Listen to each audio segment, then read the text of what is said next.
Hello दोस्तों, आप सभी का जेके ट्यूटोरियल में स्वागत है, जहां आप सीखते हैं एक्सेल को सिंपल और आसान तरीके से। दोस्तों, आज हम सीखने वाले हैं एक्सेल के 31 मोस्ट यूजफुल शॉर्टकट जो एक्सेल के बिगिनर्स के लिए बहुत ही फायदेमंद होगा।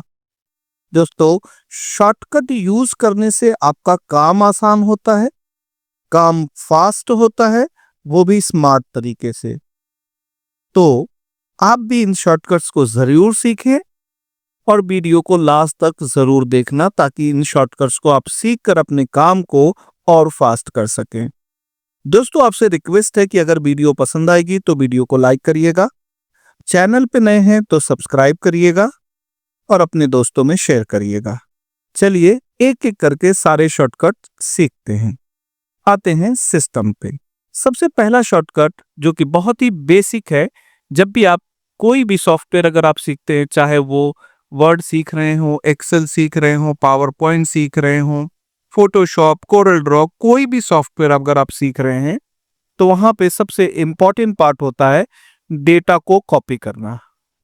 तो किसी भी सेल के अंदर रखे हुए डेटा को कॉपी करना है, किसी रेंज के डेटा को कॉपी करना है, किसी कॉलम या फिर किसी रो के डेटा को कॉपी करना है, तो आपके लिए यूजफुल होता है कंट्रोल सी। एक एग्जांपल यहां देखते हैं।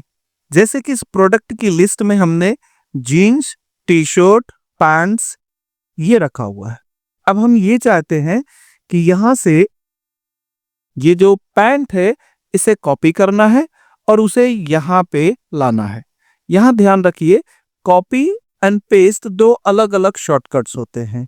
सिर्फ उस हिस्से को कॉपी करने के लिए आप कंट्रोल सी का इस्तेमाल करेंगे, लेकिन अगर उस कॉपी की गई चीज को कहीं रखना है तो आपको पेस्ट का इस्तेमाल करना होगा, जिसका शॉर्टकट की होता है कंट्रोल वी।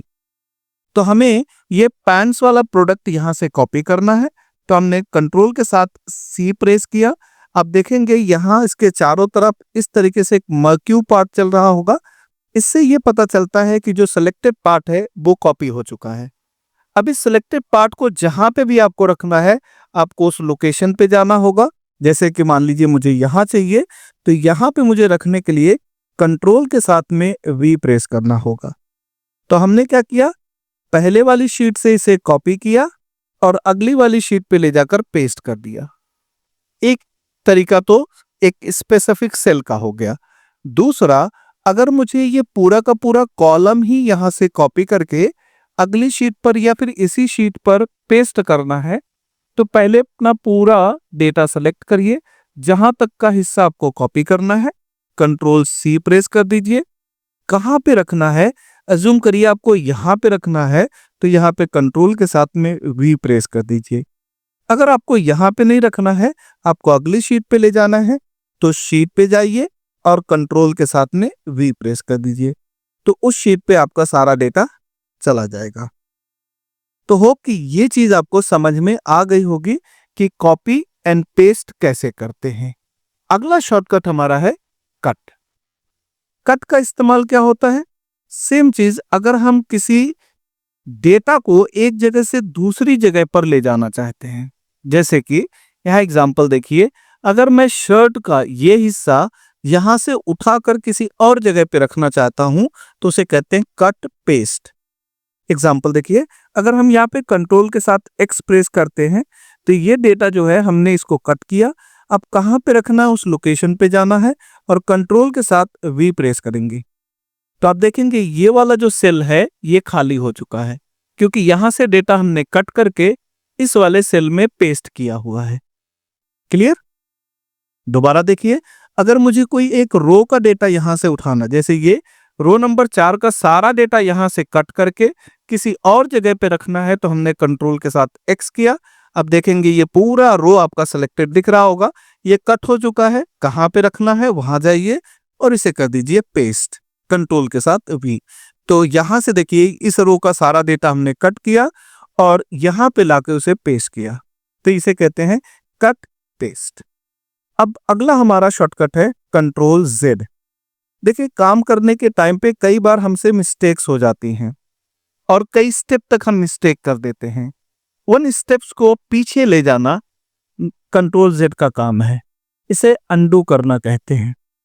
यानी जो भी आप लास्ट एक्शन या लास्ट काम किए रहेंगे, अगर आपको उसे हटाना है तो आप अनडू कर सकते हैं, यानी कंट्रोल जेड कर सकते हैं। जैसे कि मैं लास्ट एक्शन में यहां देखिए रो नंबर 5 पे ध्यान दीजिएगा, पैंट में क्वांटिटी 2 है और इसे मैंने 15 कर दिया। बाद में रियलाइज हुआ कि हमने क्वांटिटी बढ़ा दी है, हमें वही क्वांटिटी चाहिए जो इसके पहले थी, तो मुझे सिंपल कंट्रोल जेड करना होगा। तो जैसे हमने कंट्रोल जेड किया, फिर से यहाँ पे 2 आ चुका है। एक एग्जाम्पल तो ये। दूसरा एग्जाम्पल लास्ट एक्शन को समझने के लिए, सपोज यहाँ पे हमने लिख दिया हेलो। अब इस पूरी शीट में जो सबसे लास्ट एक्शन है, जो लास्ट काम है, वो है हेलो टाइप होना। अगर हम चाहते हैं कि ये हेलो टाइप जो हमने किया है वो नहीं चाहिए, तो हम इसे कंट्रोल जेड कर देंगे, तो उसे वो मिटा देगा।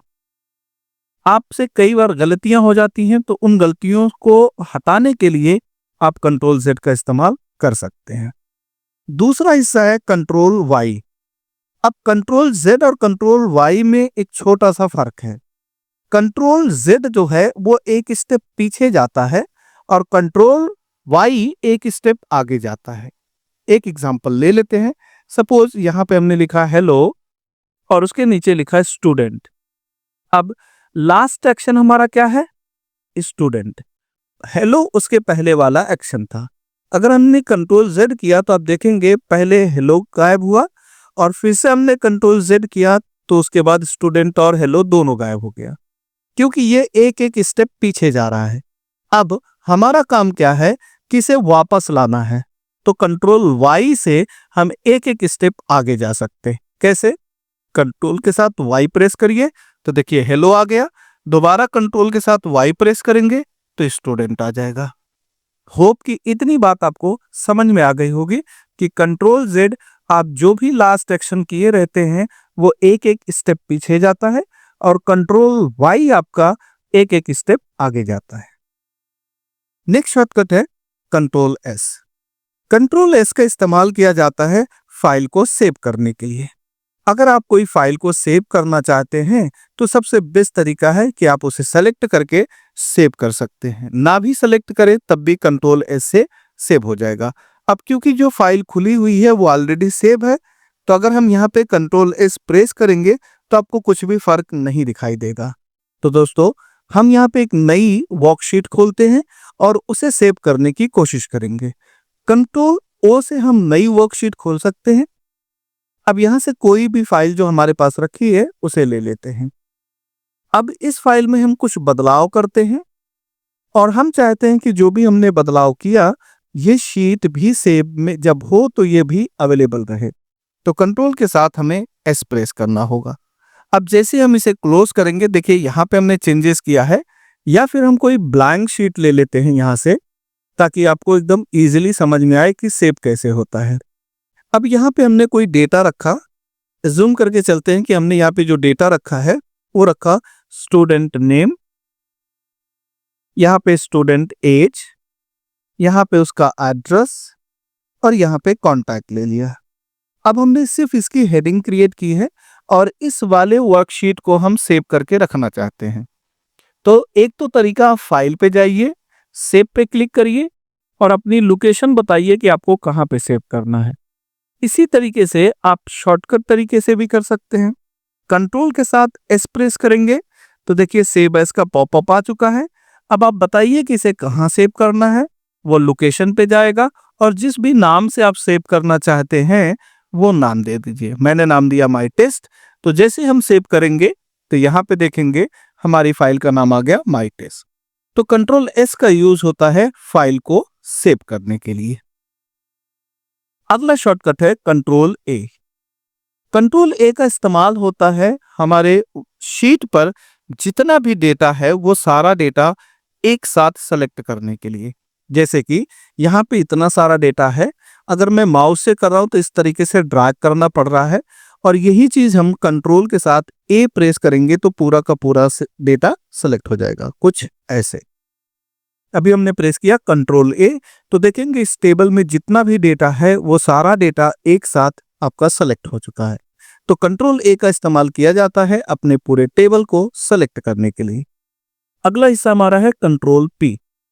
कंट्रोल पी का इस्तेमाल किया जाता है अपने डेटा को प्रिंट करने के लिए या प्रिंट की सेटिंग करने के लिए। जब आप कंट्रोल के साथ पी प्रेस करेंगे तो आप देखिए यहाँ पे प्रिंट का पॉपअप आ गया। अब यहाँ पे कुछ सेटिंग्स है प्रिंट करने के पर्पज से, जैसे कितनी कॉपी चाहिए, इसके अलावा यहाँ पे कैसा चाहिए, आपको लेटर टाइप चाहिए या पेज, उसकी सारी सेटिंग हम यहाँ पे देकर प्रिंट पे क्लिक करेंगे तो उस डेटा को वो प्रिंट करके दे देगा। तो कंट्रोल पी का यूज किया जाता है डेटा को प्रिंट करने के लिए। अगला शॉर्टकट है कंट्रोल एफ। कंट्रोल एफ का यूज होता है अपनी शीट में किसी वर्ड नंबर को सर्च करने के लिए। जैसे कि इस केस में अगर हम देखें तो यहाँ पे हमारे पास एक प्रोडक्ट नाम का कॉलम है जिसमें जीन्स, टी शर्ट, पैंट्स और यहाँ नीचे देखिए पैजामा है। अब मैं ये चाहता हूं कि जहां जहां पे जीन्स है उसे को ही खाली मुझे ढूंढना है। तो हमने क्या किया, अपना माउस पॉइंटर प्रोडक्ट पे क्लिक करके रख दिया और फिर कंट्रोल के साथ एफ प्रेस किया। जैसे हम कंट्रोल एफ प्रेस करते हैं तो हमारे सामने आता है फाइंड का। अब फाइंड में आपको बताना पड़ेगा कि क्या फाइंड करना। हमें फाइंड करना था जीन्स, तो हमने यहाँ पे लिख दिया जीन्स। अब जैसे यहाँ पे हम फाइंड करेंगे तो देखिए पहला हिस्सा फाइंड हो चुका है। फिर से हमने क्लिक किया तो ये देखिए यहाँ पे जीन्स है, यहाँ पे डायरेक्टली जंप हुआ। फिर से हमने क्लिक किया, यहाँ पे जीन्स है और यहाँ पे आ गया। अब इसके बाद फिर से क्लिक किया तो यहाँ पे जीन्स है, यहाँ पे फाइंड कर लिया। अब इसके आगे नहीं है तो आप देखेंगे फिर से ये बिल्कुल ऊपर चला जाएगा। तो कंट्रोल एफ से आप डेटा को फाइंड कर सकते हैं। अगर हमें इनमें से कोई नंबर फाइंड आउट करना है तब भी कर सकते हैं। कंट्रोल के साथ एफ प्रेस करते हैं और अज्यूम करके चलते हैं कि हमें यहाँ पे जो नंबर देखना है वो है 3। अभी हमने यहाँ पे 3 डाला, फाइंड पे क्लिक करेंगे तो यहाँ पे देखिए 3 यहाँ पे है, यहाँ पे ढूंढ लिया, यहाँ पे करेंगे तो जहां जहां पे भी 3 होगा उसे वो ढूंढ के आपको दे देगा। होप कि ये भी शॉर्टकट आपको समझ में आया हो। अब अगला शॉर्टकट है कंट्रोल एफ। कंट्रोल एफ का काम होता है रिप्लेस करने के लिए। किसी चीज को ढूंढा था अभी हमने, अगर हम उस जगह पर कुछ और रखना चाहते हैं तो कंट्रोल एच यानी रिप्लेस का काम आता है। अब इस केस में हम यहाँ पे देखते हैं कि ये जो प्रोडक्ट नाम का हमारा टेबल है, कॉलम है सॉरी, इस कॉलम में जीन्स जहां जहां पे है हमें उसे किसी और वर्ड में कन्वर्ट करना है। तो हमने यहाँ पे माउस रखा और कंट्रोल के साथ एच प्रेस कर दिया। अब यहाँ पे क्या ढूंढ रहे हैं, तो हमने कहा यहाँ पे हमें ढूंढना है जीन्स को और जीन्स की जगह पे एक्चुअली हमें कर देना है ट्राउजर को, ट्राउजर। अब हम ये चाहते हैं कि जहां जहां पे भी जीन्स है उसकी जगह पे एक्चुअली में ट्राउजर आ जाए। तो पहले हमने किया फाइंड, अब यहां से करिए रिप्लेस। तो यहां देखिए जीन्स था, यहां पे हो गया ट्राउजर, फिर से ट्राउजर, फिर से रिप्लेस करिए ट्राउजर और फिर से रिप्लेस। अगर आप एक एक करके रिप्लेस नहीं करना चाहते हैं तो आप एक ही बार में पूरा रिप्लेस कर सकते थे। कैसे? कंट्रोल एच प्रेस करिए और यहाँ पे देखिए रिप्लेस ऑल करके होगा, बस आपको यहाँ पे क्लिक कर देना है। आपके पास 4 ऐसी जगह थी जहां पे जीन्स लिखा हुआ था, उन चारों जगहों पे अब ट्राउजर लिख के आ चुका है। तो कंट्रोल एच से आप फाइंड की गई चीज को रिप्लेस कर सकते हैं। नेक्स्ट ऑप्शन है कंट्रोल एरो। कंट्रोल एरो यानी हमारे पास कंप्यूटर में 4 तरीके के एरो हैं, left arrow, right arrow, down arrow and up arrow. अब इससे क्या होगा कि जो भी टेबल आप बनाए होंगे और उसमें जो भी डेटा होगा उनकी 4 पोजीशन बनेगी। जैसे कि अगर हम टॉप से देखें तो ये इसका स्टार्टिंग पॉइंट है और इसका एंड पॉइंट है। अगर ऐसे देखेंगे तो इसका ये स्टार्टिंग पॉइंट है और ये इसका एंड पॉइंट है। इसी तरीके से यहां से देखेंगे तो ये स्टार्टिंग पॉइंट है और इसका एंड पॉइंट है। आप माउस कहीं पे भी रखे हो, कंट्रोल के साथ जैसे ही मैं राइट एरो दबा रहा हूं तो देखिए इस लाइन के एंड में पहुंच गया। इसी तरीके से कंट्रोल के साथ डाउन प्रेस करूंगा तो बिल्कुल बॉटम में आ जाऊंगा। कंट्रोल के साथ अप करूंगा तो बिल्कुल ऊपर यानी टोटल पे चला गया। और कंट्रोल के साथ अगर लेफ्ट करता हूं तो देखिए बिल नंबर पे डायरेक्टली जंप करके आ गए। तो कंट्रोल के साथ में आपके पास जितना भी टेबल रहेगा उसके लास्ट पोजीशन पे पहुंचने के लिए आप जा सकते हैं, first position up and down कर सकते हैं। अगला जो शॉर्टकट है वो है कंट्रोल के साथ में स्पेस बार। अगर आप कंट्रोल स्पेस बार को इस तरीके से समझिए कि जब भी आप कोई टेबल लेते हैं और उसमें ज्यादा डेटा होता है तो आपको एक एक करके सेलेक्ट करते हैं माउस से। तो इसके लिए सबसे आसान तरीका है कि आप जहां पे भी आप सिलेक्शन करना चाहते हैं, जैसे मैं चाहता हूं कि बी कॉलम में जितना भी डेटा है वो सारा डेटा सेलेक्ट हो जाए। तो इसके लिए कंट्रोल दबाइए और फिर स्पेस बार दबा दीजिए। इससे क्या हुआ, बी कॉलम के अंदर रखा हुआ सारा डेटा आपका सेलेक्ट हो गया। इनफैक्ट आप देखेंगे नीचे तक जितना भी इस कॉलम में होगा वो सारा का सारा सेलेक्ट हो जाएगा। तो आप ऐसे चाहें तो ऐसे कर सकते हैं, कंट्रोल के साथ स्पेस बार आप रेट पे, क्वांटिटी पे, कहीं पे भी लगाएंगे तो पूरा का पूरा कॉलम सेलेक्ट हो जाता है। अगला है शिफ्ट के साथ स्पेस बार। अभी हमने क्या किया, कंट्रोल के साथ जब स्पेस बार दबाया तो हम कॉलम वाइज सिलेक्शन कर रहे थे। अगर हमें रो वाइज सिलेक्शन करना है तो किसी भी जगह पे आप क्लिक रखिए और शिफ्ट के साथ स्पेस बार प्रेस करिए तो आप देखेंगे पूरा रो, जैसे कि रो नंबर 6 में आप देखिए पूरा डेटा सिलेक्टेड है। अगर हम रो नंबर 4 का डेटा सेलेक्ट करना चाहते हैं तो शिफ्ट दबाइए और स्पेस बार प्रेस कर दीजिए तो सारा का सारा डेटा रो नंबर 4 का सेलेक्ट हो चुका है। अगला शॉर्टकट है कंट्रोल शिफ्ट और एल। इसे समझने का सबसे आसान तरीका यह है कि सबसे पहले हमें फिल्टर समझना पड़ेगा। फिल्टर क्या चीज होती है? फिल्टर होता है जिससे हम अपने डेटा को स्पेसिफिक बेस पर छांट सकते हैं। जैसे कि इस टेबल के अंदर हम एक फिल्टर लगाना चाहते हैं। हम चाहते हैं कि इस पूरे टेबल में सिर्फ टी शर्ट का डेटा ही शो करे, बाकी का डेटा ना शो करे। अब इस केस में अगर आप नॉर्मल करेंगे तो इसे हाइड करना पड़ेगा, इसे हाइड करना पड़ेगा, इसे हाइड करना पड़ेगा, इसे हाइड करना पड़ेगा, तभी तो आप टी शर्ट का डेटा सिर्फ देख पाएंगे। तो इसके लिए सिस्टम के अंदर एक फिल्टर ऑप्शन है, उसे आप अप्लाई करा सकते हैं। शॉर्टकट है कंट्रोल शिफ्ट और एल, और ये है फिल्टर की पहचान। अब यहाँ पे आप जैसे ही क्लिक करेंगे तो यहाँ देखिए आप टाइप भी कर सकते हैं। जैसे मुझे मान के चलिए टी शर्ट चाहिए तो हमने यहाँ पे सिंपल टी शर्ट टाइप किया और जैसे हम यहाँ पे ओके करेंगे तो देखिए सारा टी शर्ट का डेटा ही खाली आपके सामने आ रहा है, बाकी सारा डेटा हाइड हो चुका है। अगर आप टाइप नहीं करके लेना चाहते हैं तो भी रास्ते हैं। तो वो क्या है, वो देखिए आपको यहाँ पे क्लिक करना है, यहाँ नीचे आता है सेलेक्ट ऑल, इस टिक को हटा दीजिए और जिस भी प्रोडक्ट का डेटा सिर्फ देखना, जैसे आप मान लीजिए जीन्स का खाली डेटा देखना चाहते हैं तो जीन्स पे टिक करिए और ओके कर दीजिए। तो अब इस बार सिर्फ जीन्स का डेटा आपके सामने दिखाई देगा फिल्टर होके। तो ये रहा आपका फिल्टर का ऑप्शन। एक बोनस मैं आपको बताता हूं कि जिस शॉर्टकट की से आप फिल्टर ऐड किए हैं उसी शॉर्टकट की से एक्चुअली में फिल्टर हटता भी है। अगर आप कंट्रोल शिफ्ट के साथ एल प्रेस करिए तो देखिए फिल्टर हट गया, और दोबारा लगाना है तो कंट्रोल शिफ्ट के साथ एल प्रेस करेंगे, फिल्टर ऐड हो जाएगा। अगला हिस्सा हमारा है कंट्रोल शिफ्ट और एरो। अगर हम कंट्रोल और शिफ्ट के साथ में एरो लेते हैं तब क्या होगा, जरा देखिए। हमने कंट्रोल शिफ्ट दबाया और अप एरो लिया तो जहां पे भी हमारा पॉइंटर रहा होगा सिर्फ उसके ऊपर का हिस्सा सेलेक्ट हुआ। अगर हम यहाँ पे कंट्रोल शिफ्ट के साथ लेफ्ट एरो लेंगे तो माउस पॉइंटर के लेफ्ट साइड का सारा हिस्सा सेलेक्ट हो जाएगा, और अगर हम कंट्रोल शिफ्ट के साथ में राइट एरो लेंगे तो पॉइंटर के राइट साइड का सारा डेटा सेलेक्ट होगा, और अगर हम कंट्रोल शिफ्ट के साथ डाउन लेते हैं तो उसके नीचे का सारा हिस्सा सेलेक्ट हो जाएगा। नेक्स्ट हमारा है कंट्रोल एन। कंट्रोल एन का काम होता है नई वर्कबुक को बनाने के लिए। कोई नई वर्कबुक बनानी है, आप प्रेस करिए कंट्रोल एन, अब देखिए एक नई वर्कबुक आ गई।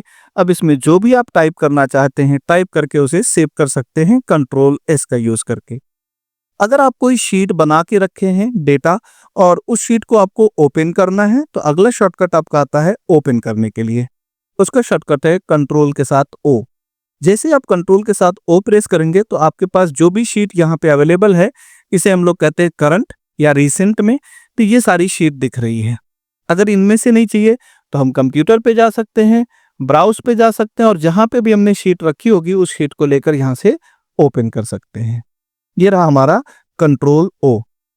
अगला शॉर्टकट है कंट्रोल डब्ल्यू।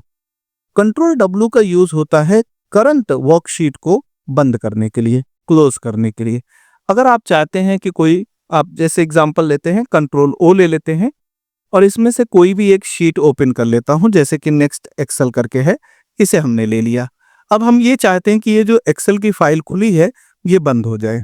एक तरीका तो यह है कि आप माउस से जाकर यहाँ क्लिक कर दीजिए, दूसरा तरीका यह है कि आप शॉर्टकट तरीके से बंद कर सकते हैं। तो आपको कुछ नहीं करना है, कंट्रोल दबाना है और डब्ल्यू प्रेस कर देना है। आपसे पूछा जाएगा कि इसको में जो भी चेंजेस है रखना है या नहीं, तो हम यहाँ डू नॉट सेव पे क्लिक करेंगे, वो शीट ऑटोमेटिक बंद हो जाएगी। अगला हिस्सा है कंट्रोल टैब। कंट्रोल टैब का इस्तेमाल किया जाता है एक वर्कशीट से दूसरी वर्कशीट पे स्विच करने के लिए। एज्यूम करके चलते हैं कि हमने एक शीट खोल के रखा है, समथिंग ये। अब इस शीट में देखिए एग्जाम डेट दिया हुआ है, फाइनल पेपर है। अब हम ये चाहते हैं कि जो हमारा ओरिजिनल जिस पे हम अभी के केस में शॉर्टकट यूज कर रहे हैं वो शीट पे जाना है। तो हमें क्या करना होगा, कंट्रोल के साथ टैब प्रेस करना होगा। तो देखिए हम अपनी करंट शीट पे आ गए। अगर मैं दोबारा कंट्रोल के साथ टैब प्रेस करूंगा तो इसके पहले वाली जो शीट खुली हुई थी एग्जाम पेपर वाली, वो खुल के आ जाएगी। तो इस तरीके से आप कंट्रोल और टैब का इस्तेमाल करके एक वर्कशीट से दूसरी वर्कशीट में स्विच हो सकते हैं। अगला शॉर्टकट है ऑल्ट और equal to. Alt equal to को बोला जाता है एक्चुअली में ऑटोसम। एग्जाम्पल देखिए ऑटोसम का थोड़ा सा आसानी से। अब हमारे पास यहाँ पे जो रिपोर्ट दी गई है एक सेल्स रिपोर्ट है जिसमें कौन सा प्रोडक्ट कौन से साल कितना बिका है वो बताया गया है। जैसे 2021 में कितना बिका है, 2022 में कितना बिका है, 2023 में कितना बिका है। अब हमें इन तीनों सालों का यहाँ पे लास्ट में टोटल निकालना है कि अब तक हमने इन तीनों साल में कितना टोटल किया। एक तरीका तो आप एक एक निकाल सकते हैं। दूसरा, अगर आप ऊपर से नीचे तक पूरा सेलेक्ट कर लें और ऑल्ट बटन के साथ में इक्वल टू प्रेस करें तो आप देखिए यहाँ सबका सम आ चुका है। यानी 2021 से लेकर 2023 के बीच में हमने ये अमाउंट बेचा हुआ है। इसी तरीके से अगर हम ईयरली देखना चाहते हैं कि हमने जितना भी प्रोडक्ट था 2021 में टोटल कितना बेचा है, तो यहाँ सेलेक्ट कर लीजिए पूरा और ऑल्ट के साथ इक्वल टू प्रेस करिए। तो यहाँ पे आपका जो सम आया वो ईयरली आ चुका है। 2021 का ये सारा रिकॉर्ड है, ये 2022 का टोटल है, ये 2023 का टोटल है और ये आपका ग्रांड टोटल है अब तक का बेचा गया सारा डेटा। अगला शॉर्टकट है control plus. Control plus plus से या कंट्रोल माइनस से आप क्या करेंगे वो भी समझ लीजिए। अगर आपको कभी नीड पड़े कि आपको कोई रो या कॉलम ऐड करना है तो एक तो तरीका आप ऐसे कर सकते हैं कि जैसे माउस जा रहा, देखिए एरो बन रहा है, आप राइट क्लिक करिए और इंसर्ट पे चले जाइए तो आप नया कॉलम ऐड कर देंगे। यही एक और सिंपल तरीका है कि अगर आप कंट्रोल दबा के प्लस कर देंगे तो आपको एक नया कॉलम मिल जाएगा। अगर आपको कोई रो ऐड करना है तो रो पे क्लिक रखिए और कंट्रोल प्लस कर दीजिए। कंट्रोल प्लस जितनी बार करेंगे उतनी बार नया रो ऐड होता है। अगर आपको रो को माइनस करना है यानी हटाना है, अब मान लो ये तीनों रो को एक साथ हटाना है तो पहले सेलेक्ट करिए, ध्यान रहे आपका माउस पॉइंटर यहाँ पे होना चाहिए, फिर कंट्रोल के साथ माइनस कर देंगे, ये पहले जैसा हो जाएगा यानी जो भी रो एक्स्ट्रा बढ़े थे वो सारे रो हट जाएंगे। अगला शॉर्टकट हमारा है कंट्रोल के साथ 1। कंट्रोल के साथ 1 का इस्तेमाल हम करते हैं अपने सेल को फॉर्मेट करने के लिए। अब सेल को फॉर्मेट करने से क्या मतलब है जरा वो समझते हैं। एज्यूम करके चलते हैं कि इस टेबल में जो कि एक प्रोडक्ट बेस्ड टेबल है इसमें क्वांटिटी और रेट दिया गया है। तब हम ये चाहते हैं कि जहां पे भी हमने क्वांटिटी ली है इन सारी क्वांटिटीज के आगे पीसेस लिख के आए यानी PCS, और जो रेट है रेट के पहले टोटल लिख के आए। अगर हम मैनुअली यहाँ पे पीसेस और रेट में RS लिखते हैं तो देखिए क्या प्रॉब्लम आएगी। हमने यहाँ पे पीसेस ऐड किया और इसके आगे हम लिख लेते हैं RS। अब जब भी हम इसे कैलकुलेट करेंगे तो देखिए क्या हुआ, हमने क्या किया, क्वांटिटी इनटू रेट किया। अब जैसे इंटर करेंगे तो वहां पे हैश वैल्यू आ जाएगा। एक्चुअली में इन दोनों सेल की वैल्यू का जो फॉर्मेट था पहले नंबर, अब हो गया टेक्स्ट यानी स्ट्रिंग टाइप का हो गया, और आप स्ट्रिंग को स्ट्रिंग के साथ मल्टीप्लाई नहीं कर सकते हैं। तो इसका एक तरीका है कि अगर हम इसके सेल की फॉर्मेटिंग चेंज कर दें, वैल्यू को एज इट इज रहने दें तो हमारा काम हो जाएगा। कैसे, चलिए यहाँ पे मैं आपको दिखाता हूँ। सारी क्वांटिटी को एक साथ सेलेक्ट कर लीजिए टॉप टू बॉटम, कंट्रोल के साथ 1 प्रेस करिए। अब जैसे ही आप कंट्रोल के साथ 1 प्रेस करेंगे तो देखिए यहाँ पे आपका आता है फॉर्मेट सेल, फॉर्मेट सेल। यहाँ पे देखिए फॉर्मेट सेल। इस फॉर्मेट सेल में सबसे बॉटम में आपको जाना है कस्टम, और यहाँ पे जर्नल का ऑप्शन आएगा, इसे हटा देना है। अब जैसे ही हटाएंगे तो आपको सबसे पहले ये ध्यान रखना है कि आपको वैल्यू में पहले क्या चाहिए, पीसेस पहले चाहिए और नंबर बाद में, या नंबर पहले चाहिए उसके आगे पीसेस चाहिए। तो मेरा कॉन्सेप्ट ये है कि पहले मैं चाहता हूं नंबर लिखा रहे और उसके बाद पीसेस आए, जैसे 15 पीसेस, 10 पीसेस, 18 पीसेस। तो हमने सबसे पहले नंबर के लिए हैश लगा दिया। अब अगला हिस्सा है कि इसके आगे पीसेस लिख के आए, तो एक स्पेस देते हैं, डबल इन्वर्टेड कॉमा के अंदर लिख देते हैं pieces, PCS, double inverted comma, और ओके करेंगे तो देखेंगे इस पूरे सेल में हर क्वांटिटी के आगे पीसेस लिख के आ गया। इसी तरीके से यहाँ पे हमें क्या चाहिए था, यहाँ पे हमें चाहिए RS। फिर से कंट्रोल N1 प्रेस करेंगे, कस्टम पे आएंगे, जर्नल को रिमूव करेंगे और इसकी जगह पे सबसे पहले लिख देंगे डबल इन्वर्टेड कॉमा के अंदर RS, double inverted comma space और फिर लगा देंगे हैश। अब जैसे ही आप ओके करेंगे तो आप देखिए सारे नंबर्स के पहले RS आ गया। अब अगर हम इसे कैलकुलेट करते हैं तो कोई एरर नहीं आएगा। हमने क्वांटिटी पे क्लिक किया, इनटू रेट पे क्लिक किया और इंटर कर दिया, तो देखिए हमारा आउटपुट आ चुका है। हम इसे ड्रैग कर सकते हैं नीचे की तरफ, सबका आउटपुट आ गया। आप चाहें तो यहाँ पे भी इसका टोटल निकाल सकते हैं, ऑल्ट के साथ इक्वल टू प्रेस करिए, इंटर करिए। यहाँ पे देखिए 143 पीसेस हमने सेल किया हुआ है। हम इसका भी टोटल निकाल सकते हैं, ऑल्ट इक्वल टू करिए, ग्रांड टोटल आ जाएगा आपके पास। तो कंट्रोल 1 से आप किसी भी सेल की फॉर्मेटिंग कर सकते हैं। क्लियर। अगला हिस्सा है कंट्रोल के साथ सेमीकोलन। अगर हमें यहाँ पे करंट डे लाना है, देखिए लिखा करंट और आगे लिखा टुडे, तो यहाँ पे अगर हमें लाना है तो कंट्रोल के साथ सेमीकोलन प्रेस कर देंगे। इस तरीके से हमारा डेट आ जाएगा। और अगर हमें इसके अलावा टाइम चाहिए, करंट टाइम चाहिए, तो कंट्रोल शिफ्ट के साथ में हमें कोलन लगाना होता है। कंट्रोल शिफ्ट के साथ क्या लगाना रहता है, कोलन। मैं थोड़ा सा जूम कर रहा हूं ताकि आपको इजीली दिखाए। Control plus shift plus colon, ये डबल बिंदी जो दिख रही है इसको कोलन कहते हैं। कंट्रोल शिफ्ट दबाइए और कोलन लगा दीजिए, तो देखिए करंट टाइम आपके सामने आ चुका है। अगला हिस्सा हमारा है कंट्रोल शिफ्ट और इंटर। कंट्रोल शिफ्ट और इंटर, यहां पे क्या होगा, कंट्रोल शिफ्ट और इंटर करने से ऑल्ट इंटर करने से रैप टेक्स्ट होता है। अब अगर होम पे जाइए तो यहाँ पे देखिए एक वर्ड होता है रैप टेक्स्ट। अब इसका काम क्या है जरा वो समझते हैं। मान लीजिए कि यहाँ पे हमने लिखा हेलो, आगे हमने लिखा स्टूडेंट, अब आगे हमने लिखा हाउ आर यू, राइट। इस केस में क्या हो रहा है कि ये जो टेक्स्ट हमारा है इस सेल में कंप्लीट नहीं आ रहा है, और हम वर्ड रैप से ये चाहते हैं कि जो भी टेक्स्ट हमारा है, जो एक्स्ट्रा लाइन जा रही है, उसे ब्रेक करके उसी सेल के अंदर नीचे यानी सेकेंड लाइन पे आप रिप्लेस कर दीजिए। क्लिक किया तो देखिए hello student how are you आपको उसी सेल में दिखाई दे रहा है। बट यहाँ पे अगर मैं आपसे कहूं कि मुझे हेलो, देन उसके नीचे चाहिए स्टूडेंट, फिर उसके नीचे चाहिए हाउ, उसके नीचे चाहिए आर, उसके नीचे चाहिए यू, तो वर्ड रैप या रैप टेक्स्ट ये काम नहीं कर सकता है। ऐसी कंडीशंस में हमारे पास मैनुअली ऑल्ट इंटर सबसे बेस्ट तरीका होता है। कैसे, चलिए दिखाता हूं। सेम वर्ड मुझे लिखना है, लेकिन हेलो के नीचे स्टूडेंट चाहिए, स्टूडेंट के नीचे हाउ चाहिए, हाउ के नीचे आर और फिर यू चाहिए।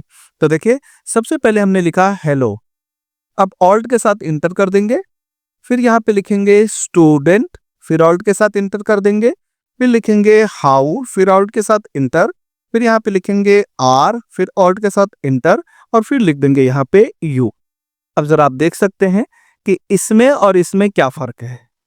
पहले वाले केस में कंप्यूटर तय कर रहा है कि किसके बाद ब्रेक करना है, और दूसरे वाले केस में जो हमने किया उसमें हम तय कर रहे थे कि कौन से वर्ड के बाद हमें ब्रेक करना है लाइन को। तो ऑल्ट इंटर आपके लिए बहुत ही फायदेमंद हो सकता है। अगला F2। F2 का काम होता है किसी भी सेल में जो भी आपने फॉर्मूला या फंक्शंस या कुछ लिखा है उसे एडिट करने के काम में आता है। इसे कहते हैं एक्टिव सेल एडिट। कैसे, देखिए यहां पे करंट डेट आ रहा है और यहां पे करंट टाइम आ रहा है। अगर मैं ये कहूं कि मुझे इसमें ये देखना है कि क्या फंक्शन लगा है, या ये फंक्शन बदल के मुझे कुछ और लिखना है, तो आपको F2 प्रेस कर देना है। तो करंट डेट के लिए हमने टुडे लगाया है, राइट। अगर हम इसे हटाकर कोई दूसरा फंक्शन लिखते हैं, जैसे मैंने लिख दिया नाउ, एंटर, तो एक तो हमने उस सेल के अंदर की वैल्यू बदल दी, दूसरा उस सेल जो एक्टिव सेल था उसे एडिट कर लिया। तो F2 से आप किसी भी करंट यानी एक्टिव सेल पे एडिट कर सकते हैं और उसमें चेंजेस भी कर सकते हैं। क्लियर? अगला शॉर्टकट हमारा है F4। दोस्तों F4 बहुत ही इंपॉर्टेंट है, इसे आप जरा ध्यान से देखिएगा और इसे समझने की कोशिश करिएगा। यहां पे हमने एक टेबल लिया हुआ जिसमें हम एम्प्लॉयज के नाम दिए हैं और वो इस महीने यानी मई महीने में कितना दिन काम पर आए हैं वो हमने उनके वर्किंग डे को दे दिया। यहाँ पे जितने भी एम्प्लॉय हैं उन सारे एम्प्लॉय की एक दिन की सैलरी है 650 रुपया। अब यहाँ पे हमें उन सबकी सैलरी को लाना है, तो अगर हम यहाँ पे इक्वल टू करें और वर्किंग डे को इनटू कर दें उसके एक दिन की सैलरी से और इंटर कर दें, तो देखिए पहले केस में आपको 13,650 रुपया जो कि अरमान खान का 21 दिन का बन रहा है। लेकिन अगर इसकी सैलरी को हम नीचे की तरफ ड्रैग करते हैं तो देखिए दूसरे का तो 0 आ गया, लेकिन इसने तो 20 दिन काम किया है। अब इस कंडीशन में हुआ क्या होगा वो समझते हैं। जब आप इस सेल पे F2 प्रेस करेंगे तो आप देखेंगे कि आपका वर्किंग डे का सेल तो सिलेक्टेड है, लेकिन आपके एक दिन की सैलरी जो कि 650 थी वो नहीं सिलेक्टेड है, बल्कि उसके नीचे वाला सेल सिलेक्टेड है। अब इस कंडीशन में जैसे जैसे आप नीचे ड्रैग करेंगे आप देखेंगे कि आपका सेल भी नीचे की तरफ ड्रैग होता चला जाएगा। तो इस वाले सेल को अगर आपको फिक्स करना है कि ये अपनी जगह से मूव ना हो, तब आप लगाते हैं F4 का इस्तेमाल। कैसे, चलिए देखते हैं। Equal to working day into एक दिन की सैलरी। अब एक दिन की सैलरी अपनी जगह पे फिक्स रहे और ये सैलरी सारे वर्किंग डे पे अप्लाई हो, इसके लिए आप F4 करिए और कर दीजिए एंटर। अब जब भी आप ड्रैग करेंगे तो आप देखेंगे सबकी सैलरी परफेक्ट आ रही है और यहाँ पे F2 भी प्रेस करके अगर देखेंगे तो आप देखेंगे वही सेल सेलेक्टेड है, सेल मूव नहीं हुआ है। तो F4 से आप सेल को फ्रीज कर सकते हैं, फिक्स कर सकते हैं। अगला शॉर्टकट है कंट्रोल शिफ्ट और डॉलर। अब ध्यान दीजिए इसके पहले वाले ही टेबल में जहां पे हमने सबको सैलरी दी थी, अज्यूम करके चलते हैं कि इसे भी हमें डॉलर में कन्वर्ट करना है, यानी एक दिन की जो सैलरी है वो $650 है और यहाँ पे हमें उनकी सैलरी के सामने भी डॉलर लाना है। तो ऐसी कंडीशन में आप कंट्रोल और शिफ्ट दबा के डॉलर प्रेस करेंगे तो देखिए यहाँ पे डॉलर ऐड हो गया। इसी तरीके से अगर यहाँ पे भी डॉलर ऐड करना है तो कंट्रोल शिफ्ट और डॉलर प्रेस कर दीजिए। क्लियर? तो यहां से आपका डॉलर सिंबल अप्लाई हो जाएगा। अगला हिस्सा हमारा है परसेंटेज। कंट्रोल शिफ्ट और परसेंटेज। करेंसी फॉर्मेट के बाद आप परसेंटेज फॉर्मेट भी ले सकते हैं। अब यहाँ पे टेबल में देखिए हमारे पास ये कुछ स्टूडेंट है, यहाँ पे सारे सब्जेक्ट दिए गए हैं और इनका यहाँ पे मार्क्स दिए। ओके दोस्तों, तो यहाँ पे हमने नाम ले लिया और उनके सब्जेक्ट दे दिए हैं। अब हम उन सब्जेक्ट्स में यहाँ पे मार्क्स दिए हैं और ये सारे सब्जेक्ट 100 मार्क्स के थे, ये ऑप्टेन मार्क्स यहाँ पे प्रोवाइड किया गया है। अब यहाँ पे हम ये चाहते हैं कि इन सारे सब्जेक्ट का टोटल यहाँ पे आए। कुछ देर पहले हमने ऑटो सम करना सीखा था, तो उसे अप्लाई करिए, यहाँ से लेकर यहाँ तक सेलेक्ट करिए और ऑल्ट के साथ इक्वल टू प्रेस कर दीजिए, तो देखिए सबका टोटल आ चुका है।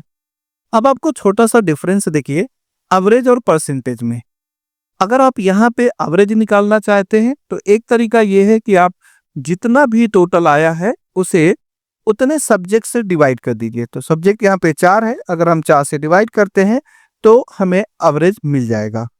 दूसरा हम फॉर्मूला यूज कर सकते हैं। अगर हम यहाँ पे एवरेज नाम का फॉर्मूला यूज करते हैं और हिंदी से लेकर साइंस तक के सब्जेक्ट को चूज करते हैं और एंटर करते हैं, तब भी हमें मिल जाएगा। बट अगर हम यहाँ पे परसेंटेज लगा देंगे तो यहाँ पे जो परसेंटेज का सिंबल यूज होगा वो जरा ध्यान से देखिए।